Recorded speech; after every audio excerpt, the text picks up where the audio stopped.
One day, my neighbor caught me by surprise and asked me to tell him a story that he said would illustrate the ethics of your religion. A story that he said would persuade me and help me appreciate Islam. The question completely startled me, but I quickly realized the famous story about an imam in London. Several years ago, an imam moved to London. He used to take the same bus every single day with the same driver to a stop near his mosque. One day as he was riding, he paid the bus fare and sat down, realizing that the driver had mistakenly given him an additional 40 pence.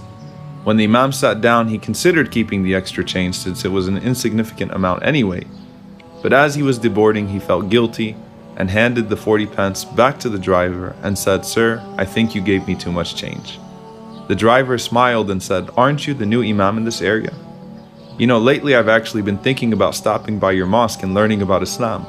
But before I did that, I wanted to see what you would do if I gave you extra change." As the imam stepped off of the bus, he was so shaken by the incident that he grabbed the pole, looked up to the sky, and cried out, "Oh Allah, I almost sold Islam for 40 pence. My neighbor said, "Let's face it though, if it was a significant amount of money, the imam would have kept it."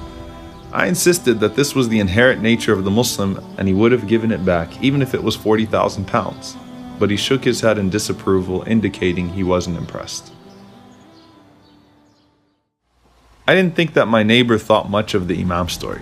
I thought he'd probably forgotten about it by the next day.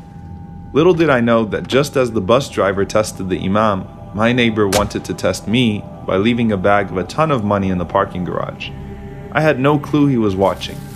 I must admit, it was a whole lot of money, but I really didn't think twice about it. I acted in accordance with what my conscience and religion commanded me to do, knowing that if the Prophet Muhammad, peace be upon him, was in my shoes, he would have done the same.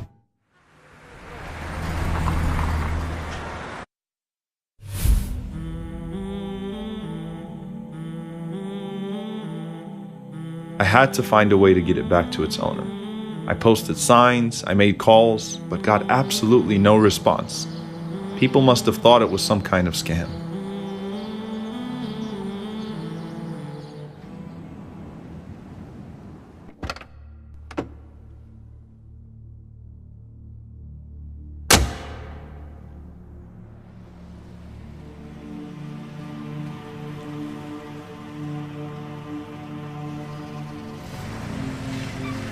My neighbor says to me, "Muslims can't be tempted, huh? I knew you'd give in and spend the money."